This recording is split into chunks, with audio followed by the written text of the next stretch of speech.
Do you like the things that you are doing currently? Not everything. I would not lie. I will not sit here and say I love everything I do. No, there are some things I'm doing right now just for survival, and I think it's okay to be in that phase of your life, right, where you do things just to survive, so you can do the things you love later.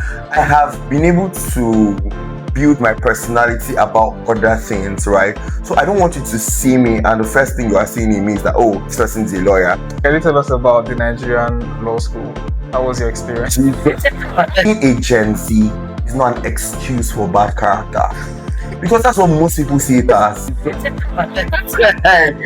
Jesus Christ! Did you have it figured out? I don't think that an average Nigerian has the luxury of pursuing their passion if their passion is not paying them. Any employer that is willing to pay 100 to 150k to a young person trying to come up. Hey guys, welcome to another episode of Mapping the Journey. I'm David and I'm here with another of my very amazing friends, Ini. Hi Ini. Hi David. So I like to ask my guests how they're doing.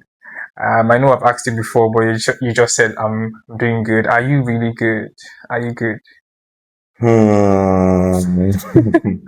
I think this is very dicey because to be honest, I'm grateful. I'm doing good, I'm doing amazing, but certain times I just wake up and I feel very sad with certain things going on, but like somebody told me, like I'm very grateful and I'm excited, I'm doing good, I'm doing amazing. Yeah. That's very good to know. One thing I admire about you is how well you do with people. You know how you tend to make friends and then keep them close. How do you do that? Do you think that's like an innate trait, or you go out of yourself to do that? Because I see that you have lots of people around you. So this is going to sound very funny, right? I think I have always been an introverted person, right, from the start. So I don't know, there was an era in my life that I decided to just be more open-minded to people, to accommodate more people. I've seen Shege, I've seen Shege with different people, but I just decided to be more open-minded, more accommodating to people. So over time, it has become like a part and parcel of me. So I do not like intentionally just go out and decide that I want to to be social today. It happens to be part and parcel of me because I have learned over time to be more accommodating to people. So yeah, that's so people come around and they feel very comfortable with me. You get, so just moving on with them, they establish a sort of friendship, and that's how it keeps moving. No pressure at all. Do you have do you have a compartment in your head that, okay, these ones are my friends, these ones are my acquaintances, or these ones are people I just know? Or would you call all of them your friends? I place people differently. So when I see you, I have people that I place differently for certain things, right? So I have people that are really close to me, my go-to people. I have them within my space. Then I have people that are acquaintances. I have people for different, things as well. And it is not even a bad thing. People make it sound like it's a horrible thing to know that this friend, I can call them when I need to hang out. Or I can call this one when I need to pray. I can call this one when I need to talk about something serious. I would only have a problem when, you have not been keeping up with them and they need a favor and they just call you. Bruh, like, that's so annoying. Why you calling when you think you need something? That's why I would have a problem with it. But then, if we know we are for certain things, I stick with that, and I'm able to understand the dynamics with that. Do you understand? Of the friendship, but don't just call me when you need something. That's crazy. I think that's where we should. That's where you draw the line. Yeah. I didn't even mention that you were a lawyer. I have been able to build my personality about other things, right? So I don't want you to see me and the first thing you are seeing in me is that, oh, this person's a lawyer. Because there are people like that, to be fair, right? They want to be known as a lawyer first. But I want you to see me for other things. I want you to see me for other personality traits that I could do other things. I could be more than just being a lawyer. I think it's a bad thing though. No, I don't think to be known to it's dicey. It's really dicey because sometimes you want to put yourself out there like professional, let people know you professionally. But then at the same time, I want you to see me that I could do other things. I want you to see me and know me for who I am, know me for my skills, know me for other things that I can do aside from me. So that when I tell you, oh, I'm a lawyer, you'll be like, oh, really? Can you tell us about the Nigerian law school? How was your experience? Jesus Christ. Jesus Christ. How was your experience? Having this conversation about the Nigerian law school, like it stresses me out. It takes my energy a lot. But then there were good sides to it, and of course there were crazy sides to see. So that if I go to Buhari, because I did my Nigerian law school in Abuja, if I go to Buhari and I just pass through that place, if I just go to Buhari, my heart just caught somehow. Like, wow, bro, because why though?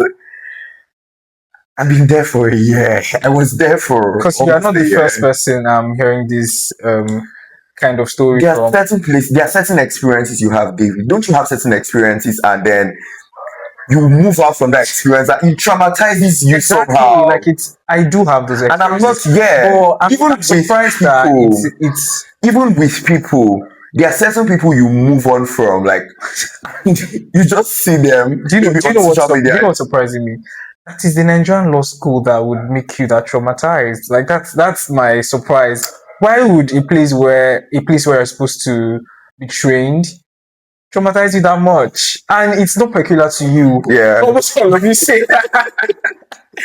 So don't get me wrong, the Nigerian law school trained me in the best it brought out the best in me. Like it actually brought out the best in me, and it also brought out the worst in me because it trained me. It made me to be able to handle pressure as it comes, because I was able to deal with a lot of things, at the same time. I had everything going on at the same time.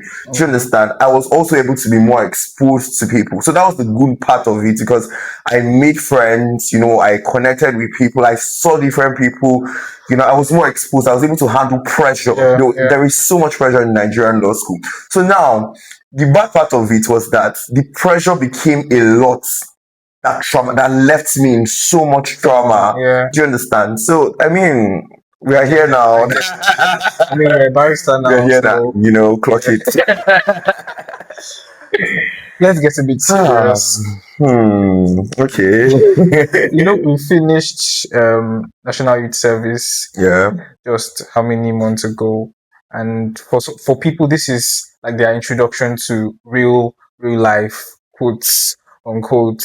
How has the transition been for you? How has it been coming from a place of near certainty to a place of like uncertainty, where you do not know what tomorrow brings, right? So this has been on my mind for the longest. Sometimes when you think like you have figured it out or you have it all planned out, you might just be wrong. I have always thought that, I've had a path I have had to follow. I have been moving towards, I've been building a career in a certain path. So after the Nigerian law school, I'm going to go for youth service. I'm going to do this. I'm going to do that. But that is not always the case, David.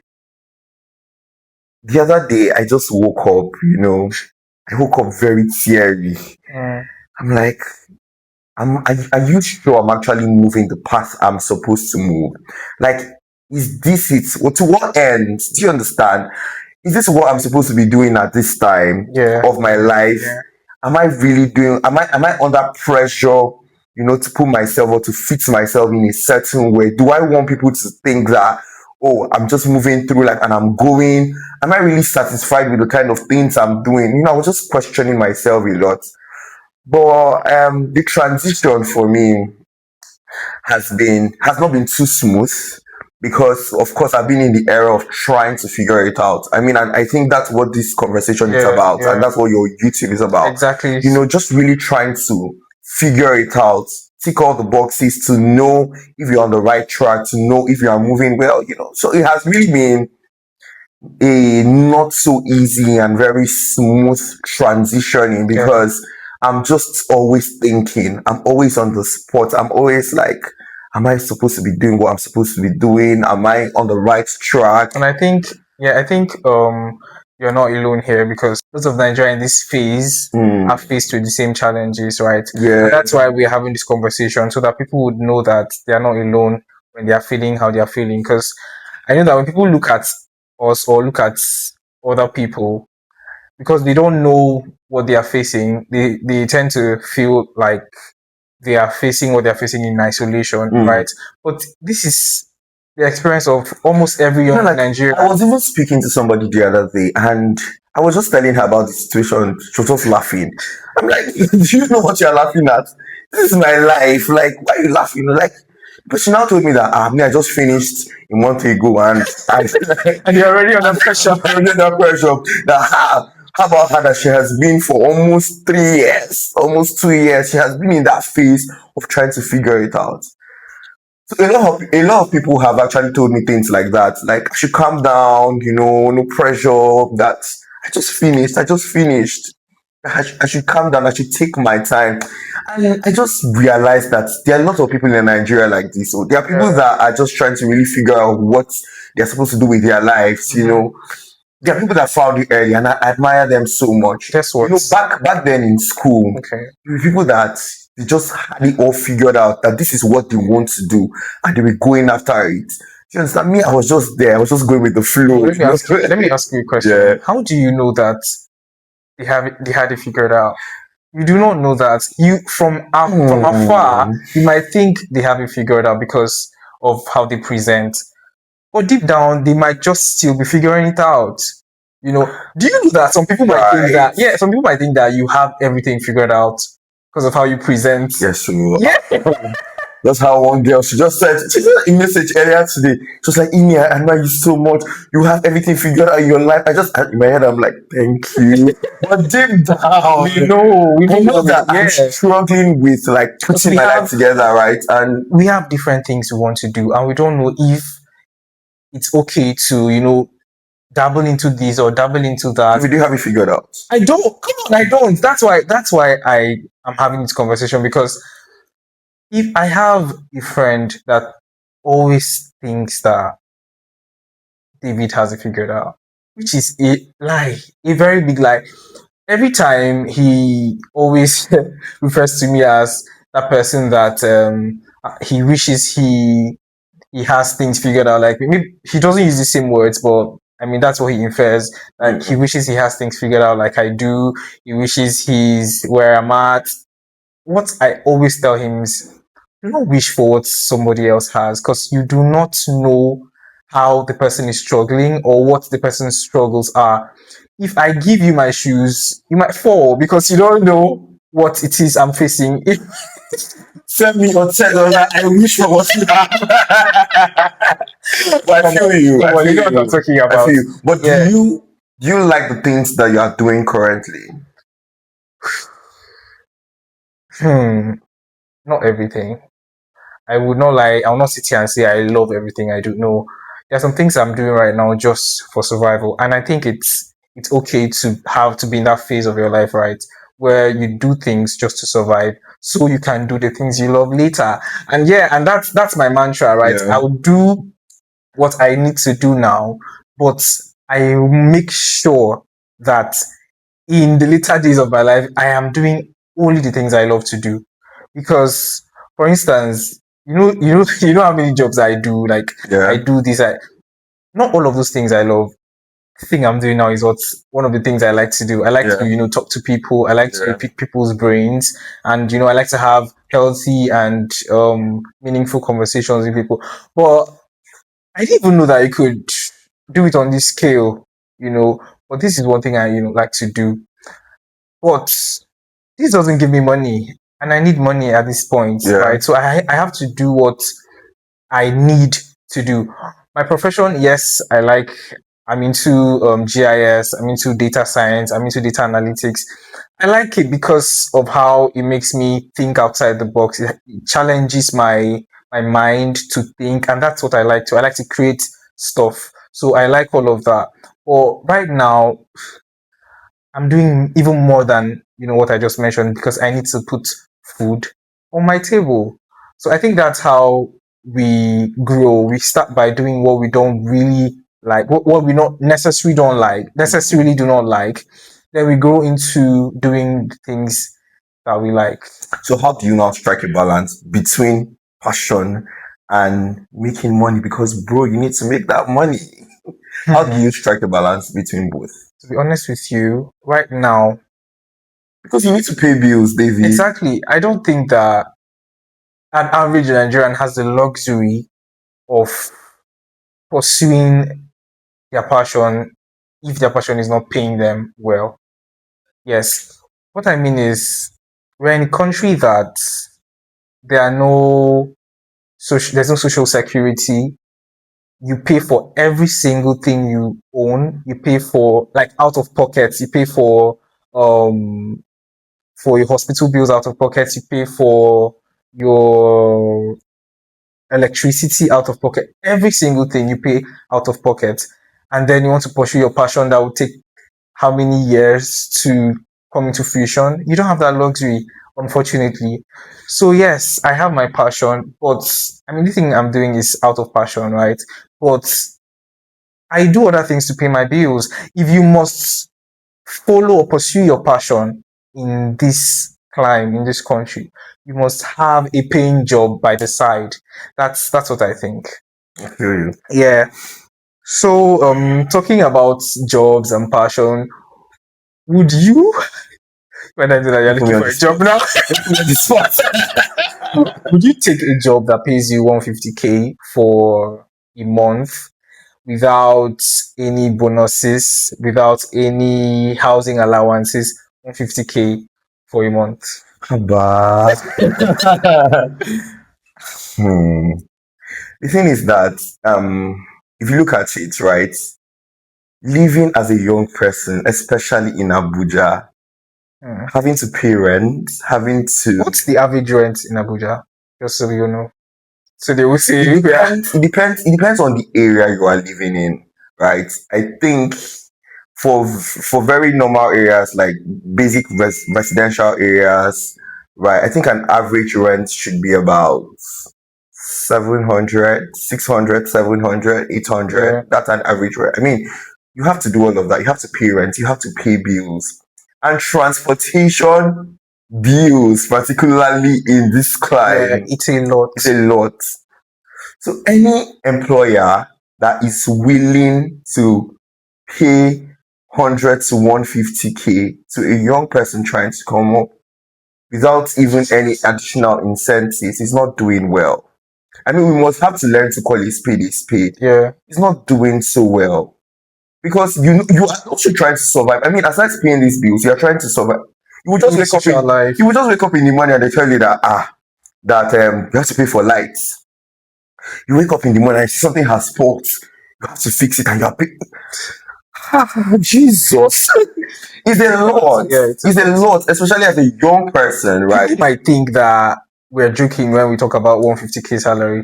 But they're paying people 150K. Yeah, that's like an average 70K salary. Stop it. I'm not even joking. I went for an interview the other day. And he said, okay. I was like, what's it? The man spoke and, he told me about the job, told me about the nuances of the job and everything. And then I said, what are you willing to offer? He was just going round and round the box. I said, what are you willing to offer? This man said 70K. I should bring 3 other lawyers. I'm not even joking. Stop it. I looked at him, I'm like, sir. I was so stunned. I'm sure he was looking in my eyes. I was like seeing how surprised I was. I was like, young people just coming to Abuja and they think they want to make money like that. Bro, keep quiet. I was so pissed, and as I left the office, I told myself he would never see me again in this place. Of course, that is wicked, man. So people are paying 70K as salary and they expect you to give in your all. So I don't think it's so fair for employers to pay people that amount because you have a lot to do with money. Come on. And it's unfortunate because that's the reality of me. Do you know the annoying thing of what you just said? He wants to pay 70K and then he wants 3 other lawyers. Do you understand? To pay how I can't even open my mouth and tell anybody that. That's like I cannot 280K for the open my 3 lawyers. mouth and tell anybody The thing that. is, if you do not have enough funds, Mm. why not make do with the manpower you can afford? You want to pay 4 lawyers 70K each. 70K. What you should be paying one lawyer? But God, I beg. it's annoying. It's annoying. But that's reality. unfortunately, Yeah, that's the unfortunate that's the reality reality of of many people yeah. living in Nigeria, even in Abuja. You know that when you tell people, "Oh, you're living in Abuja," they be like- I saw a video, I saw a picture of when you tell somebody you are staying in Abuja, they'll see money everywhere on the streets. I'm like, bro, please. That is really not the situation, Guys, right? that's not But the it is situation. so, it's not the situation. It is so unfair. It is so unfair to be paying somebody that amount. You are saying that, and do you know what? Most people that offer this amount are people that are as young as you are. What do you mean? Most of the employers Okay. are people that are just Okay, as young as we as young as you are. So they understand the situation. It's not like they grew up. maybe not as young, but Yeah, maybe not as young, but like they understand the situation. like I think that person that offered you that was like should be millennial. Yeah. His late He 30s. understands the situation No, of course he does. things. You understand how things are. The things are not so How would easy. you offer somebody 70K? No, that's horrible. Call the police. You know, you talked about feeling down at some point where I remember you called me that day. Yeah. I was telling me how sad you were that you know are thinking about stuff, how things are not going as planned. And I was even in a bad place too that day, and I couldn't give you as much support as you needed, right? Yeah. But what do you think about men, like young men, feeling their feelings? Like, you know, when you're in that situation, you know me, when I'm sad, sad. I want to feel my feelings. I want to bask in it, and then it would water down on its own, and then I feel better. But you always tell me, calm down, I beg, you go do all right. Yeah. Just, what do you think about that? What do you think about letting people, or what do you think about you yourself when you feel sad, feeling the feeling of sadness, and when you feel happy, basking in the feeling of happiness? What do you think about it? Do you think it's a waste of time being sad? We should just look for something to make us happy, or it's okay to feel the feeling and then, you know, get over it later? It's okay to be sad, but the problem is you don't have to be there for too long.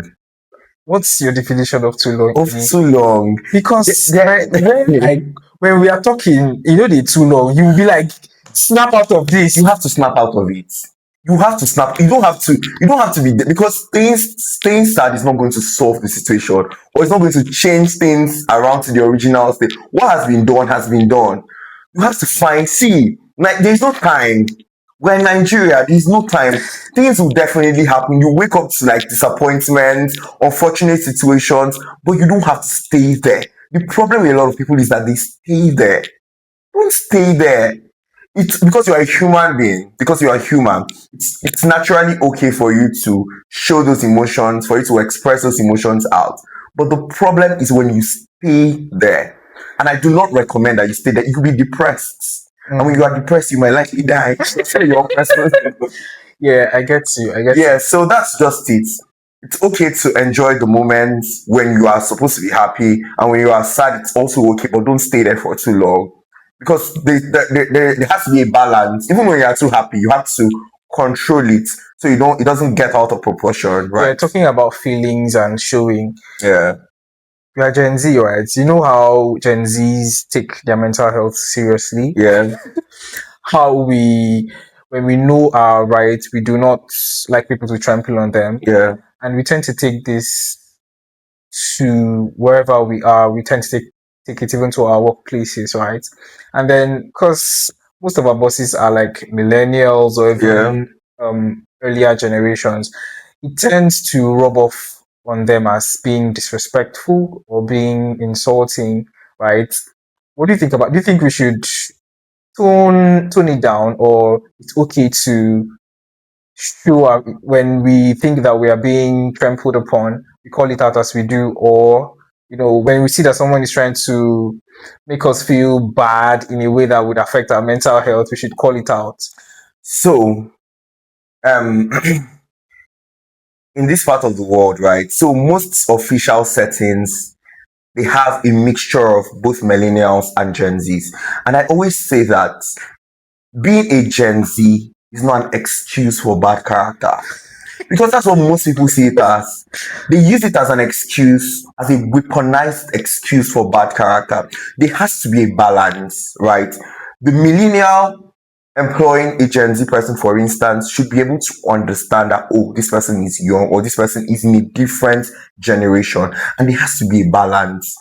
You being a young person that is a Gen Z should not express bad character and call it or make excuses for bad character as a Gen Z. Let me ask you a question now. Yeah, If your work hour is 9 to 5, yeah. it's stated you come to work by 9, you leave by 5, and you are diligent to work, you come to work by 9 o'clock and you always leave by 5, and then your boss says you need to work extra hours today. Let's say instead of you to go home by 5, you should go by 7. Would you do the work, or you would ask for for extra pay for those hours you're working extra? Because I mean, your work time is 9 to 5. Yeah, so I think it's the communication system that matters, because some employers will feel offended, by you asking that, because they believe that they are paying you, so you should work even if they're adding extra hours for you. But then if it's not so comfortable for you, why don't you find a way to communicate? I think it's the communication style that brings the problem. You tell your boss, oh, this is the reason why I don't think it would be okay for me to be working till 7. Or this is the reason why I think I need extra pay, The ways of communicating is the problem. Do we need to explain why we can't work till 7? Our work time is 9 to 5. Why tell me to work till 7 if you're not adding, giving me extra pay? I'm being a devil's advocate here, because these are some of I'm not gonna issues. for anybody right now. These are some of the issues Gen Zs face. And remember, we have a friend that would go home to still work, like not like you are going home with backlog to continue at home. When you go home, this employer still call you to give you extra work while you are home. That is so unfair. I know of a friend that happens to, even on weekends. You don't rest on weekends. You are calling and you are sending text messages. Oh, the email, you're supposed to send it. Have you worked on this? Have you worked? It is weekend, for crying out loud. And the annoying thing is that there's no extra pay. Yeah, there's no extra pay for that. But I think how you can sort the situation out is trying to find a means of communicating to them. We both know that communication won't work. I am trying to find a balance for both of us, like the employer and myself, for instance, because sometimes they don't do it out of just wanting to do it.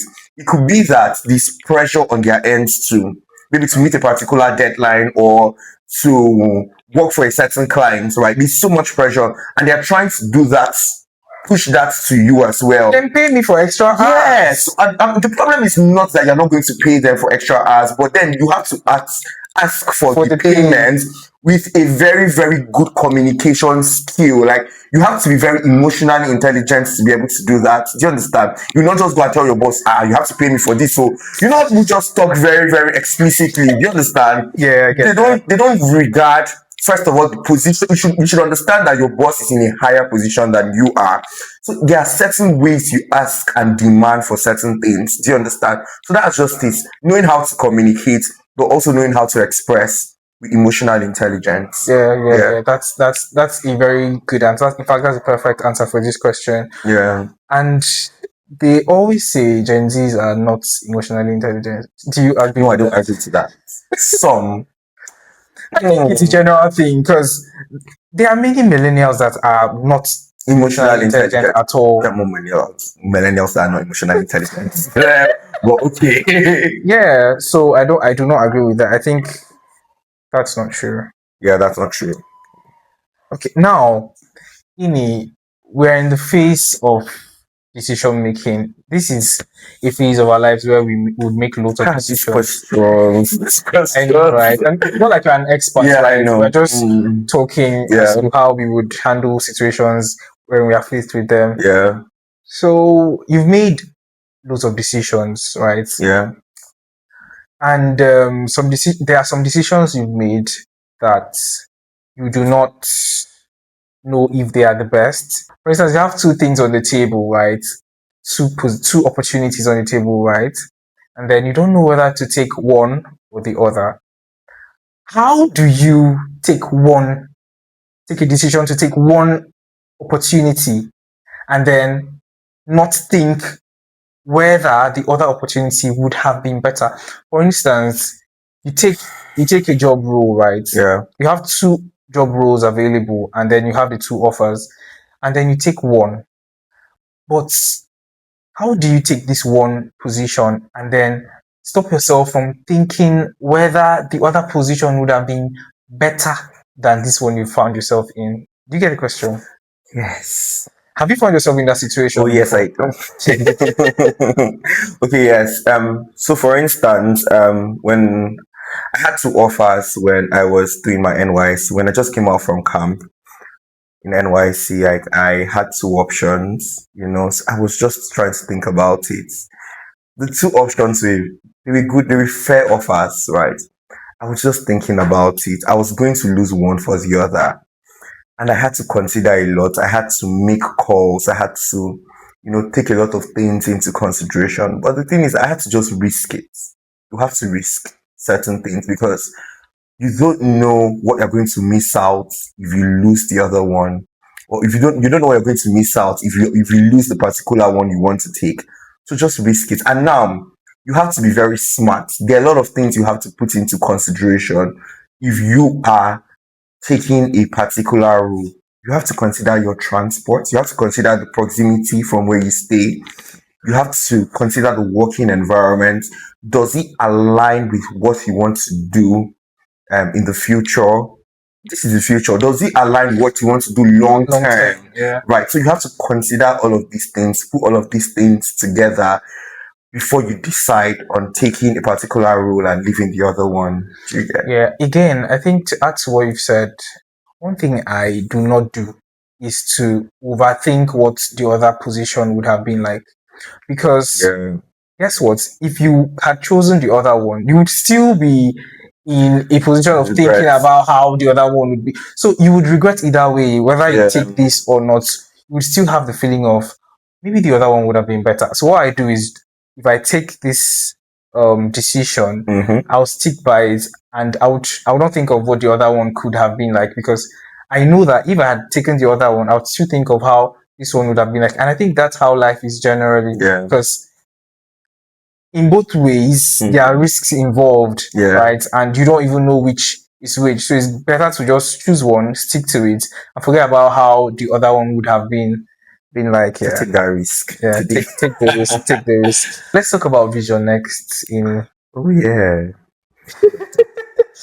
You are one of the brains behind Vision Next. Yeah. For people that do not know about Vision Next, talk about it. What's it about?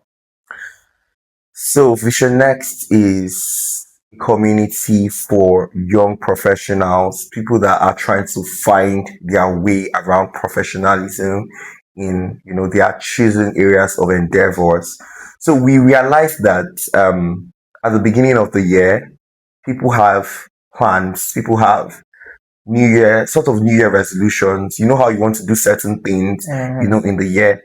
And because you don't have any kind of accountability, there is nobody keeping you accountable, like reminding you, oh, you have to do this. You said you're going to do this. You just realize that the year comes and it goes, and you have not done any of those things, or you have not done 50% or 70% of those things you said you're going to do at the beginning of the year.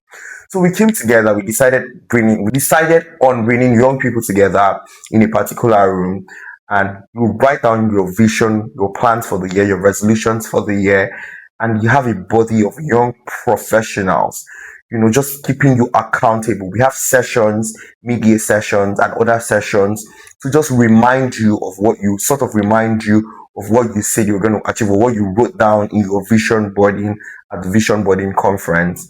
And it's just also a way of trying to network with young professionals. We're at that age of our lives where sometimes certain things we do have to be recommended to us by some people. So we just thought about coming together and just establishing that networking opportunity, for young professionals, plan the year ahead, have goals and see towards achieving those goals. And just a safe space. You come to also rant about different challenges you are facing. People that have seen or passed through those challenges Yeah. will be able to talk to you because we are young people, that kind of thing. So that's what we're about. So we usually have like our vision boarding at the beginning of the year. We have like our media session around August where we see how far we have gone. Yeah. And then we come at the end of the year again. We gather together, to talk about our progress and how we can make it better in the years ahead. So that's what we do. Yeah, that's good. That's Yeah. good. And yeah, the community is open for anybody that wants to join. Yeah. If you're a young professional, you must not be a lawyer, doctor, or surveyor engineer to join. Content Content creators, creators, any field at all you can think of, you can come and we're a body of young professionals, creatives too. Yeah, so see you there. Instagram handle, Vision Next Community. Is there any other handle we have? Instagram, we have X, Vision Next Community, and you can just reach out to us. Once you go to our Instagram handle, you would see a link for WhatsApp, our WhatsApp community. You join us. We share opportunities too as well. Scholarships, job opportunities. We do that for our community members when we see them. Yeah, so that's just what we're about. Yeah, that's okay. Yeah. During camp, right? Yeah. During the NYSC camp, to be more specific, I saw you host almost all the social nights. And you did that so well. How did the lawyer get a mic? This is a very dicey question because I have been hosting for the longest. I've been hosting, but I don't know. I'm just trying to find or think about how I got myself here. Did I have passion for this? I just realized that I could speak fluently, that I have always been speaking fluently. I've been knowing how to communicate for the longest, right? So I just thought about, I started hosting like small events, family gatherings. I would want to take charge of it, and do it. My friends are having birthdays. I just want to do it. So it started from there. And they would like tell me, oh, you're good at this thing, no guy. Like you really do this thing so well, So how about you start doing it on a larger scale? I was like, okay, let me just try. Let me put myself out there. So I think in my third year in the university, I now joined Unical Radio from University of Calabar. So I joined and it just helped shape how I could speak better. I listened to people, I used to see like people online doing event hosting and I admire them so much. Yeah, the likes of Mojibadi, the likes of IK or Sakudwa, and I just look at them and I feel so inspired. I see what they do and they are really amazing. They are professionals at it. So from there, I started trying to like develop a career in it. I started doing red carpet hosting, for events. I'll just go out and I'm seeing that I'm doing very well. Like I'll dress up, I like to dress up very well sometimes and I just go out all the time. And and I do very well at it, and I have a lot of people complimenting me. I started from there, I started picking up, different hosting roles in the university, Unical, The Voice Unical, a lot of other things. People in my friends started recommending me for, events and I realized that I was doing very well at it and I felt like I could pick up a career here as well. I tried not to limit myself. So you said, how did the lawyer pick up your mic? So I have tried not to limit myself. I believe that a world of endless opportunities. So anywhere I find myself, I strive to, if I think I can do something, I strive to be better at it and I strive to do well. I strive to take it up. So if something comes up today, somebody told me, are you not doing a lot? Are you not doing so much? I say, if I know how to do shoemaking, I will do it tomorrow. You see that I started doing shoemaking. If tomorrow comes and there is a gig for something else, maybe video, I will carry my phone and I will do it. I would learn it because the world has become so easy to learn, right? You can learn something, you can go to YouTube, you can learn, you can speak to people and they prepare you for what is coming ahead. So I'm a box of endless opportunities. I can do so much. I believe that I can do so much. I agree with you, Ini. I believe that we are multi-potential beings, that we have the capacity to do more than just one thing, right? But about this being multi-potential, I see that most lawyers that have this skill and aura of being MCs and doing very well at it tend to abandon the law. Hail Tim. I hope MD is not listening to this. The law profession. I mean, think of them. Ibuka is a lawyer, Yeah. and many others. I mean, only Ibuka comes to mind now. Do you think this is because you can't mix the two, particularly law and stuff like social emceeing and all other social skills, or is it that you think they just chose one, or do you think you can do the two, or you think it's just these people that choose to do to abandon law and face the other? Do you think you can do both? Yes. So the thing is that being a lawyer, right, has helped me with a lot of other things. So being a lawyer has made me to be a bit more professional with other things that I'm doing, right? It has just given me that initial exposure. So if I'm doing this, if I'm into event hosting, I am more skilled and more professional with it because I'm first a lawyer. So I know how to handle it better. I know how to understand people, understand certain crowds. I enter a particular place, I understand it better because I'm a lawyer and I know how to read emotions to a place. I just have the basic knowledge of a lot of things, right? So I cannot be found lost in a certain crowd. So it just makes me do it better. Do you understand? But you can also do both of them. So people are always usually very confused because they think you can be a lawyer and be that. Lawyers are not just limited to the courtroom or going to courts or representing clients in courts. There's a multifaceted, there are different multifaceted areas of law. So you can be drafting agreements, you can be drafting property agreements, you can be doing a lot of things, drafting MOUs, Okay. drafting a lot of things. Maybe Making it's just so much money than people that are even actually going to court. maybe it's just us that think that these people are not practicing law because we don't see them go to Yeah, court. because you don't see them go to court. But I promise you, they can be making so much money from that too. So you just find a way to just package yourself, to put yourself out. Let them know that you are still a lawyer while doing what you are doing and doing it professionally too. So it's an added advantage, for you to be able to do that. People still reach out to me, even the whole hosting thing. People still reach out to me, of course, and like, oh, this is what's going on. They don't even care about what I'm doing at the moment, or they don't want to know the particular area of law that I'm trying to delve into. They just know that you're a lawyer first of all.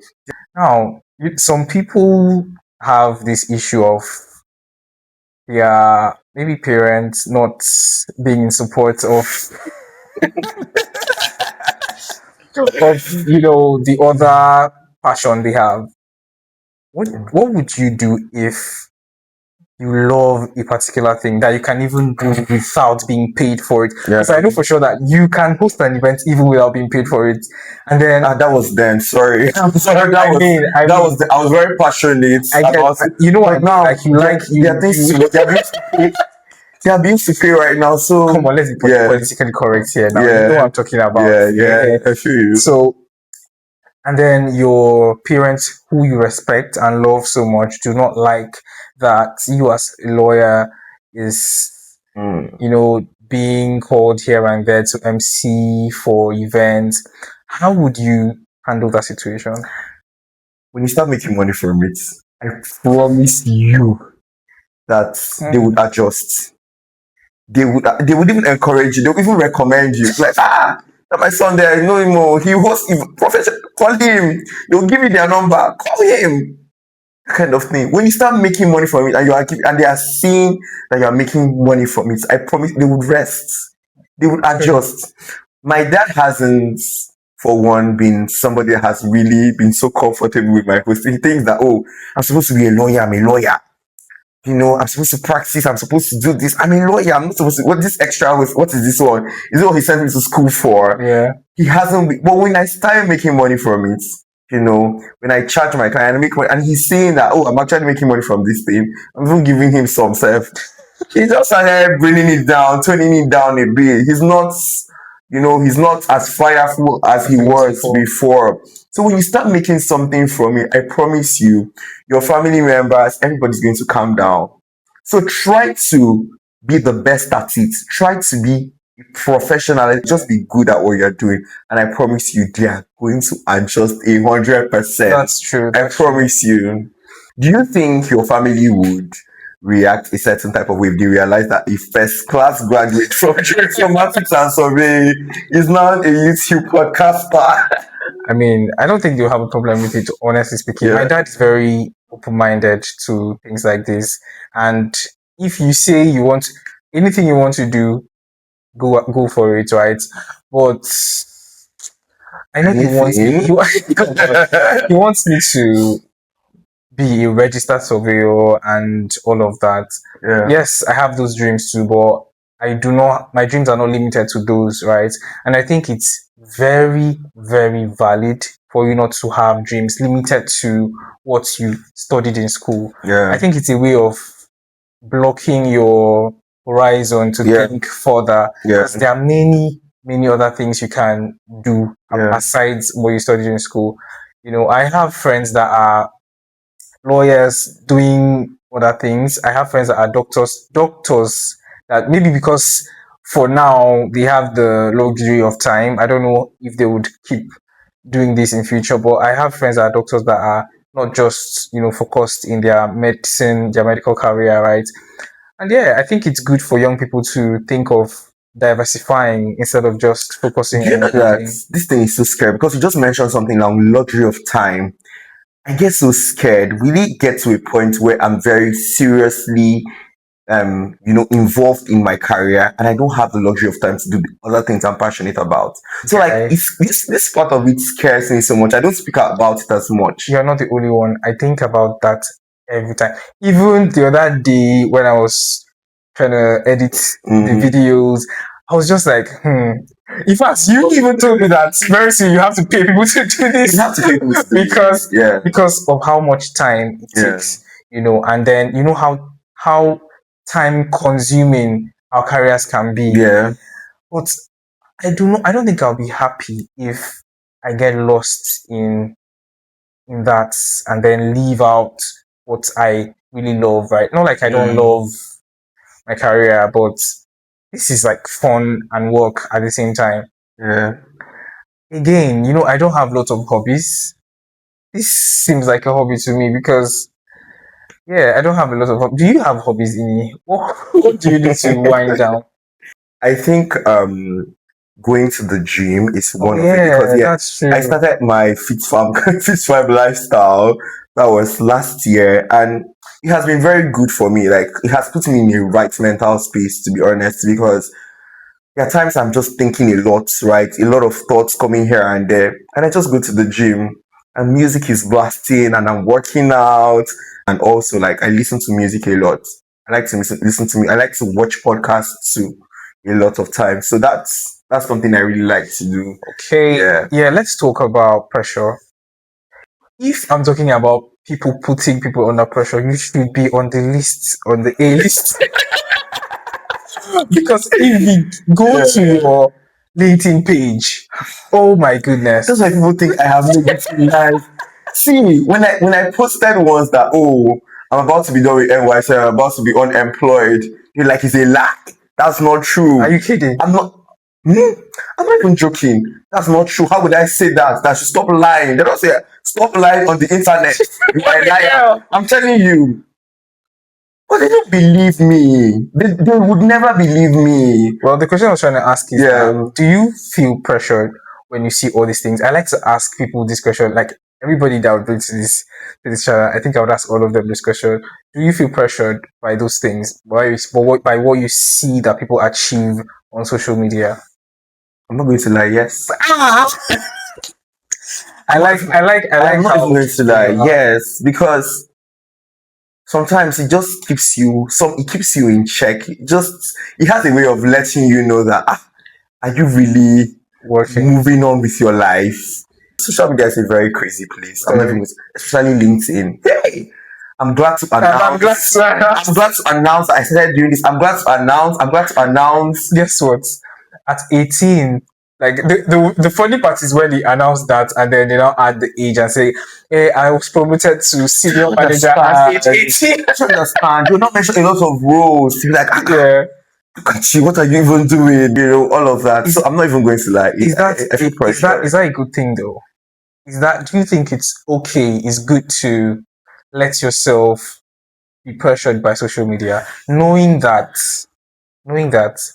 social media is not what you Lies. yeah, it's not Lies. it's not what you think it is. A lot of people tell lies on social media. Lies. Jesus Christ. John was on the channel when like last week, and then I asked him the same question, and after a while he said he has his pace and follows his pace. That he tries not to let social media pressure him because he has set a pace for himself, and then he tries as much as possible to follow through that pace.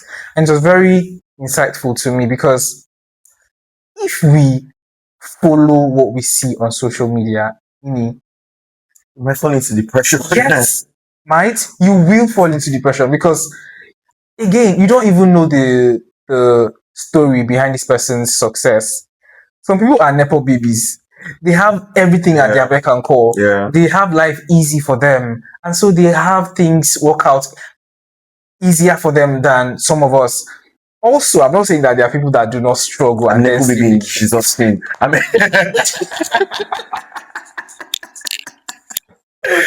come on, you know what I'm just joking. saying? Yeah, it was Some just a joke. It's just but there's some people that still struggled through life and are Yeah. still succeeding. Well, what I'm saying is just depression won't help you at the end of the day. People say there's good pressure and there's bad pressure, but for me, I see both of them as pressure. I just give myself a timeline. I give myself things that I would like to achieve in this timeline, and then I try to, achieve them in said timeline. I think that's a better way to do things. To ground. Yeah. I think you need to be grounded so much so that you don't let yourself be pressured by these things. I know all these things I'm saying might be theory, but we can try to I was going to tell you that because it sounds easier said than done. It is. It is easier said. Like you are saying, it's sweet. It is sweet. But have you ever been in a position where, for instance, like you're in the university with a certain, there's no context to this. You're in the university with a certain maybe group of people, and you guys are just going through life together, and you see that some people, some of you, or maybe all of them, say out of four, all of them are just really progressing. They are doing well, they are moving fast, taking up their masters, doing well, and just moving, and you're just here. You're just here trying to figure out life. And you see these things on social media, and you would feel a certain type of way because you are human. Yes, you'd feel a certain type of way. Even if you decided that you wanted to take your time and try not to allow yourself to be pressured, you would break down at a point. Okay, to answer that, for me, right, if I have this kind of situation, right, yes, I would acknowledge that I want something like this. I want to be better. I want to be in a better place. Yeah. I like what this guy has, doing, and I want to do that. I'll acknowledge that, of course. But what I would try not to do is to make that my drive. Like I would not make the fact that was making your drive a bad thing. Well, for me, because I think if you make that your drive, you might develop resentment towards these people. You would not. It might not.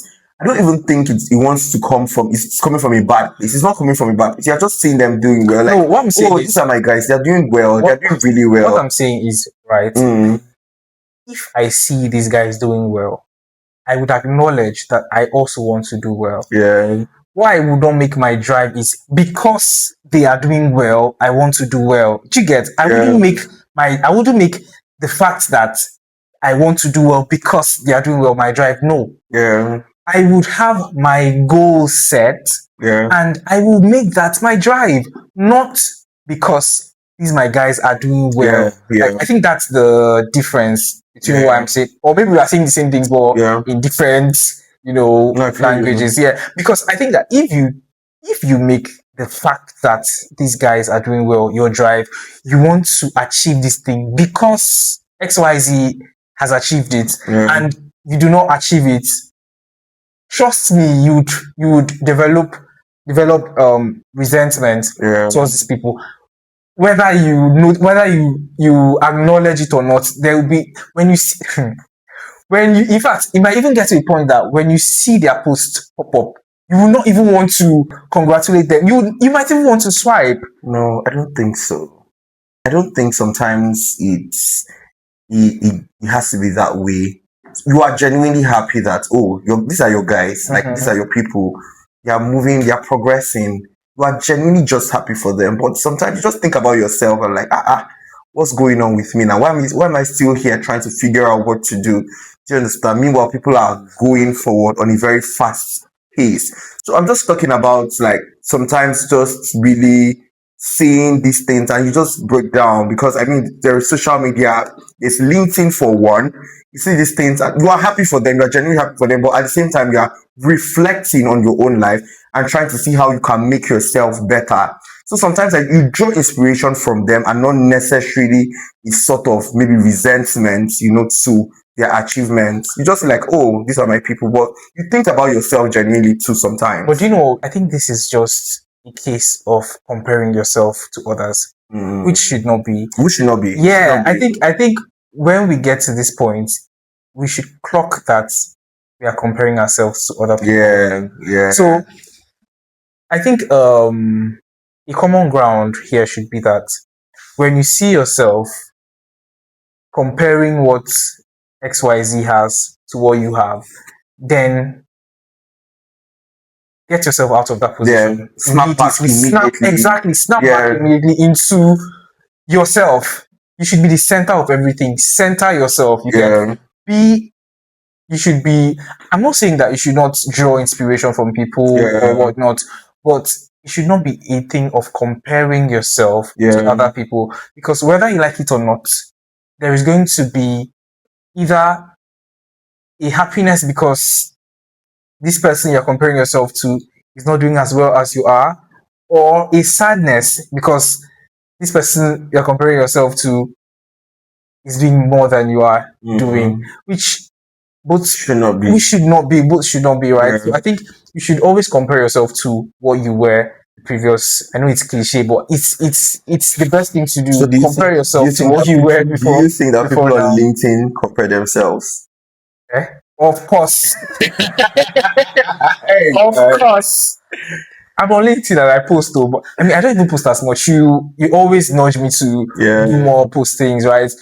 I think there is more to just being on LinkedIn, right? I think it's just also. Please don't get me wrong. LinkedIn is a good place. Hub of opportunities. Yeah, it's a good place to get opportunities and sell yourself. What I'm saying is that we've accepted the fact that we get pressured a lot from that, right? We should just, even though we go there to showcase our talent, our skills, we should try as much as possible not to get into the space of comparing ourselves with what we see online, because that is now where the pressure comes in. Now, before you go, I have a very simple game that we need to play. Okay. So I would read out some popular sayings we say every time in Nigeria, and then you tell me whether or not you agree to them. How about that? Interesting. Okay. Yeah. The first one is hard work always pays off. No. Okay. Hard work doesn't always pay off.